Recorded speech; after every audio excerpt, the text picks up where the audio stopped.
자, 근데 재밌는 건요. 3반 아이들부터는 전혀 다르게 행동을 해요. 1반이나 2반 아이들은 이렇게 골라요. 이거, 이렇게 무슨 마트에서 무슨 물건 사듯이 슉슉슉 골라요. 3반 아이들은 모든 물체를 다 만집니다, 일단. 부딪혀서 소리도 들어보고요. 굴려도 보고요. 대신 눈물을 글썽거리며 손을 부들부들 떨며. 예. 3반 아이들부터는 1, 2반 아이들보다는 훨씬 더 다른 각도로 물체들을 본다는 거예요. 자, 한 반 더 남았습니다. 4반에 갑니다. 4반에 가서는 어떻게 하느냐? 3반이랑 다 똑같습니다. 4반에서도 3반에서처럼 커튼 뒤에 가려놓고 뭐 만들지 먼저 물어보면 아이들이 엄청난 거 얘기해 들어보고 오 하고 다 들어주고 난 다음에 제가 4반에서도 커튼 젖히고 난 다음에 방금 전에 네가 말한 거 여기서 5개 골라서 만들어. 이러면 4반 아이들도 3반 아이들처럼 눈물을 글썽거리며 간신히 또 얘네들도 5개를 고르겠죠. 4반에서는 아이들이 이렇게 다 고르고 나면 옆 사람이 고른 거랑 바꾸라 그래요. 아이들이 저를 어떻게 쳐다보냐면 아, 저런 변태 같은 자식을 이게 말로만 듣던 사이코패스 아니냐. 자, 이 3, 4반 아이들이 얼마나 난감한 상황에서 이걸 만들고 있는지 충분히 상상이 되실 거예요. 자, 그런데 이 3, 4반 아이들이 만든 거를 누가 만든 거랑 비교하느냐. 얘네들 평범한 초등학교의 3반과 4반 아이들이잖아요. 얘네들이 만든 걸 누가 만든 거랑 제가 비교하냐면 우리나라 같은 학년인 초등학교 3학년 국가대표로 뽑혀서 세계 학생창의력 올림피아드에 나가서 거기서도 수많은 나라에서 온 아이들과 경쟁해서 금메달 딴 아이들이 있습니다. 엄청난 창의적인 아이들이죠. 얘네들을 데려다 놓고 똑같은 이물체를 주는데 단 제가 일반에서처럼 행동해요. 그렇게 해서 만들게 한 것과 이 3, 4반 아이들이 만들어낸 걸 비교해보면 이 3, 4반 아이들의 창의, 혁신, 개성, 독창성의 점수가 대략 2배 가까이 높게 나옵니다. 훨씬 높게 나가요. 능력은 올림피아드 수상자들이 훨씬 더 높은데 무슨 얘기예요? 상황의 힘이 더 무섭다는 거예요. 자, 제가 한번 풀이를 해보겠습니다. 1반, 왜 그렇게 평범했느냐? 이거예요. 제가 이랬죠. 훅 던져주고 마음에 드는 거 5개 골라서 새롭고 신기한 거 만들어. 제가 무슨 짓을 한 건지 아십니까? 도구와 방법과 목표를 동시에 고민하게 만들어버린 거예요. 인간은 멀티태스킹 절대 못해요. 그런데 도구와 방법과 목표라는 이 하나씩만 생각하기에도 어마어마한 이 세 가지를 동시에 생각에 그대로 스톱됩니다. 자, 생각은 멈췄는데 무언가를 내놔야 될 때 인간이 할 수 있는 가장 간편한 방법은 뭡니까? 옆 사람을 베끼는 거죠. 따라하는 거예요.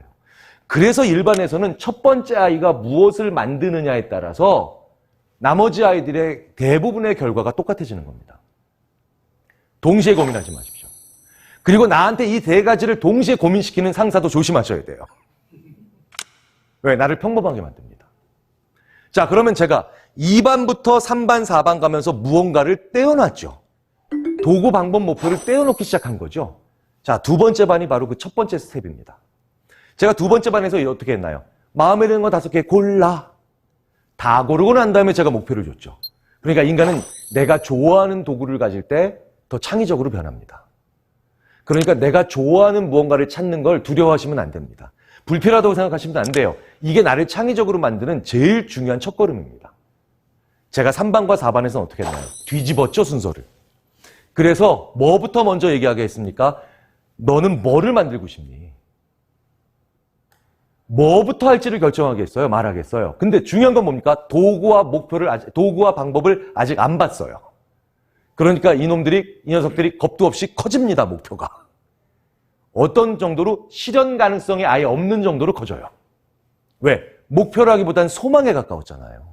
꿈에 가까웠잖아요. 그런데 그게 그렇게 커지니까 꿈이 되니까 재밌는 현상이 벌어지죠. 그 다음에 만나는 도구. 이 도구는 1반과 2반 아이들한테도 주어졌던 도구입니다. 그 도구와 물체들을 1반이나 2반 아이들과는 다른 시선으로 보더라는 겁니다. 그제서야. 시각이 달라지더라는 거예요. 이게 굉장히 중요한 대목입니다. 왜냐? 사람은요, 이런 얘기 많이 하시죠? 꿈이 없으면 안 된다. 맞습니다. 거기까지는 맞는데 거기까지만 얘기하세요. 꿈이 왜 중요한지 아세요? 실현 가능성들이 떨어지는 정도로 큰 목표죠. 그게 왜 중요하냐면 그걸 세게 가지고 있어야 이후에 만나는 남들도 다 배우고 가지고 있는 도구와 지식과 기술이 그들과는 다른 시선으로 보이기 때문입니다. 이 3, 4반 아이들처럼. 왜냐? 인간은 도구나 방법부터 먼저 보기 시작하면 절대 큰일을 못해요.